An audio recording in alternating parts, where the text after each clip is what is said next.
Primeira coisa que eu quero te dizer, querido: unção não quer dizer boa vida.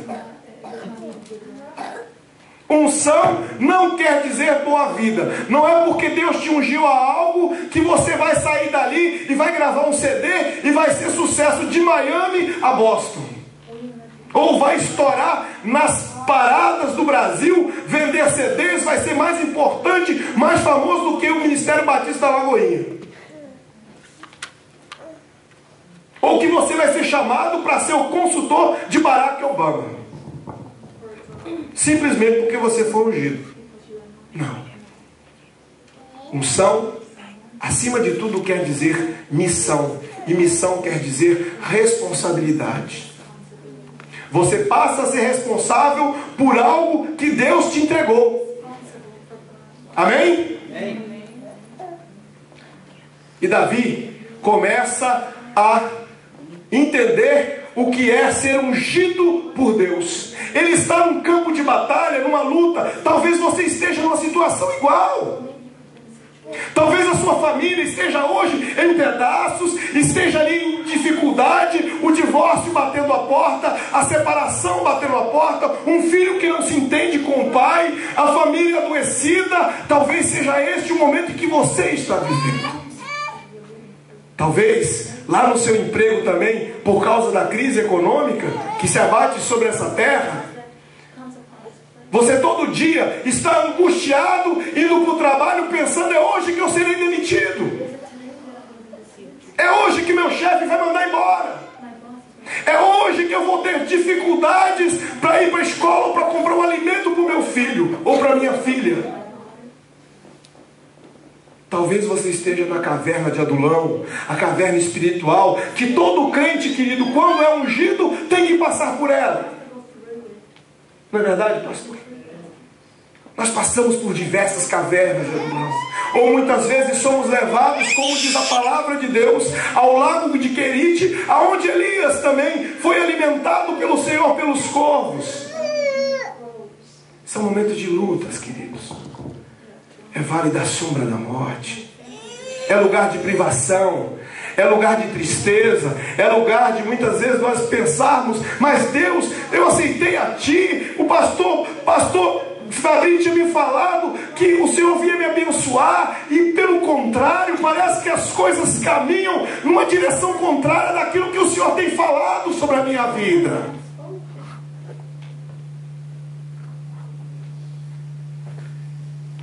Porque nós precisamos ser, queridos.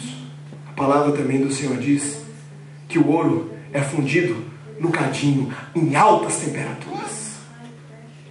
O vaso, para ser vaso de honra, precisa ser quebrado, precisa ser moído. O azeite de primeira prensa é aquele que é espremido sobre as rochas, e dali, da oliveira, se faz o melhor azeite. Nós temos que passar por essa trituração de Deus, por uma peneira de Deus. A peneira de Deus vai tirando de nós o consumismo que o capitalismo, que muitas vezes aqui é pregado, quer colocar na sua cabeça. Eu conversava com a filha do pastor hoje ali antes de vir ao culto. Nós estamos numa terra, queridos, em que a cultura é: ou você é o melhor, ou você é um derrotado. Mas eu quero dizer para você, em nome de Jesus, você não é derrotado, porque você é mais do que vencedor, em nome de Jesus Cristo. Você não precisa ser o melhor, você tem que dar o melhor, é diferente. Você não precisa ser o primeiro da sua turma, mas você tem que ser o primeiro a ajudar o próximo. Você, jovem, que está aí na escola, na faculdade, no high school, você tem a oportunidade de pregar um Jesus que essas pessoas não conhecem. Elas estão escravizadas, pastor, por uma cultura que quer moê-las. Mas a moeda de Deus não é a moeda do homem, amados. Porque a moeda de Deus, aquilo que se moe em Deus, é para transformar, para ficar melhor. A do homem é para explorar, destruir, matar e roubar. Porque é assim a lógica do príncipe deste mundo. Davi entende muito bem isso. E Davi, como um homem de Deus, Aí vem a primeira lição para você que está na caverna. E você não pode esquecer. Quando nós estamos na caverna, a primeira coisa que nós devemos ter é bons pensamentos, pastor. Davi, olha o simples sonho que Davi teve. Eu queria beber da água, da porta, da entrada do poço de Belém. Quem foi que nasceu em Belém, gente? Quem? Jesus Cristo. É hora de você pensar em Jesus e querer beber dessa água. Em vez de você ficar em casa sofrendo, venha para a igreja do culto, venha à escola dominical, os estudos da palavra, da oração, porque tem água para você. Tem água que mata a sede. E a palavra do Senhor, que quem beber dessa água jamais terá sede. É o que nos promete Jesus de Nazaré. Você precisa começar a primeira coisa, ter bons pensamentos. Bons pensamentos, diz a palavra, vem da sua própria palavra de Deus. Trazei às mentes aquilo que vos traz esperança. Queridos, quando nós estamos com problemas familiares, nós não temos que ficar procurando, por exemplo, tem marido que chega em casa, aí às vezes está numa discussão ali com a mulher, em vez de lembrar quando ele a conheceu, quando a época do namoro, não, fica só procurando as coisas ruins. Mas ela não faz isso, ela não faz aquilo, mas ela fala alto, ela fala baixo, é porque não sei o quê.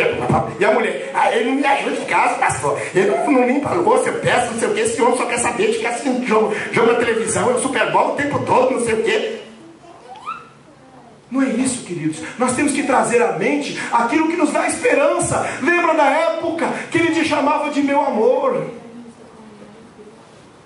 que você chamava ela de minha flor. Tinha um pastor amigo meu que ele brincava assim: eu não me importo se a minha mulher engordar, não. Ele disse que a bênção dele ficou maior. E é verdade. A gente tem que pensar as coisas pelo lado positivo, pelo lado bom das coisas. Lembra dos tempos que vocês estavam namorando, aqui nos Estados Unidos ou lá no Brasil? Que vocês passeavam de mão dadas, que vocês iam ao cinema, e aí chega para ele e diz assim: meu bem, vamos fazer uma coisa? Vamos junto aqui, como um casal, como uma família, vamos louvar ao Senhor. Quando nós somos família, quando nós estamos em Cristo, casamento se faz a três, queridos. É você, ela e Deus. Jesus. Não existe casamento feliz sem Jesus. Não existe relação de pai e filho aonde Jesus não esteja, onde o Espírito Santo. Eu ouvi a música. Como é que é teu nome? Parabéns, viu, Robson? Que voz. Que voz. Um jovem nessa idade louvando a Deus. Isso é legal, pastor. Isso que me dá esperança. Saber que amanhã eu terei um ministro de louvor aqui. Eu lá no Brasil, eu sei que o Robson está louvando a Deus aqui. E não deixa o diabo te roubar isso, querido. Porque ministro de louvor sofre. Eu sou ministro de louvor, sei por onde eu passo. Levita, todo levita passa luta. Pastor passa luta, levita passa luta. Todo mundo que serve a Deus passa. E na caverna de Adulão, os bons pensamentos vêm. São as palavras que Deus... Por isso que você precisa ler a palavra sempre. Você participar dos estudos da palavra, né? Quando tiver num aperto, eu já vou dar logo uma direção aqui. Cadê o telefone do pastor Zé Fabri? Eu estou na pior. Pastor, olha, ele é autoridade sobre a tua vida. Você pensa que não, querido? Isso aqui não é merchandising de pastor para pastor, não. Isso é palavra de Deus. Ele é o anjo da igreja, aquele que ora por ti. A tua vida está sob o cajado dele, sob a responsabilidade espiritual dele. Palavra de um pastor amansa o coração da ovelha. Minha esposa me ensinou uma coisa. Ela quietinha daquele jeito, uma mulher sábia. Eu, antes de ser pastor, e logo nos primeiros anos de caminhada no Evangelho, sempre gostei muito de ouvir música. Então eu chegava, nós tínhamos um carro só na época, e naquela época tinha, que eu não sei se ainda tem, aquelas disqueteiras que vinha um monte de CD. E eu botava só os meus CDs ali, colocava só os meus. Egoísta, né? Aí ela ficava do lado, e eu lá ouvindo minhas músicas, ela nada. Até que um dia ela falou assim: eu não vou falar com ele não, eu vou falar com o Deus dele.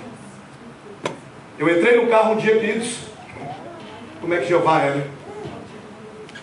Chega e diz assim para mim: coloca o CD. E aí naquela noite eu cheguei para ela e disse assim: vamos fazer o seguinte, 5 meu, 5 teus. Amém? Sabe por quê, queridos? Quando nós queremos chegar ao coração de alguém, o melhor caminho é Deus.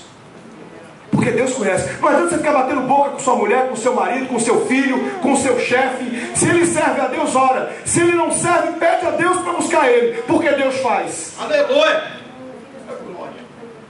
Deus é Deus de poder. Deus não resgatou a mim, não resgatou você. Por que não pode resgatar o teu inimigo? Aquele que te persegue na escola, aquele que te persegue na faculdade, ou no trabalho, ou mesmo dentro da tua casa. Comece a orar por eles. Comece a pagar preço por eles. Jejum. Pastor, eu costumo dizer, aí eu vou dar licença aqui que eu vou descer aqui. A igreja que não jejua e não ora, ela é parada. Ela fica assim, ali. A igreja que só ora, caminha assim.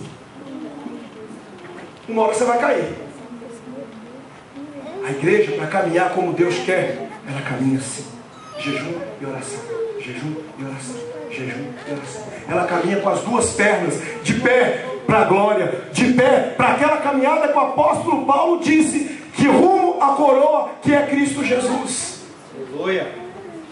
É assim que nós devemos caminhar, com as suas duas pernas, dentro desse corpo que é a igreja. Essa história de que você crente lá através da internet, na minha casa, aqui nos Estados Unidos tem essas modas, né? Igreja pela internet, igreja pelo rádio, e não sei o que, querido, você balela. Lá no interior a gente faz isso. Isso não existe. Para ser crente tem que congregar. Jesus tinha 12 apóstolos. Ele não andou sozinho. Ele é o Filho de Deus e não andou sozinho. Ele não tinha contato com o Pai. Mas ele andou com 12. Porque são os 12. Aí você vai ver com a palavra de Deus aqui, ó. Davi tinha 30 valentes que estavam próximos a ele. Mas 3 eram os cabeças desses valentes. 3 andavam mais próximo com ele. Jesus também tinha 3. Repara. João, Pedro e Tiago. Davi também tinha 3. Davi também tinha 3.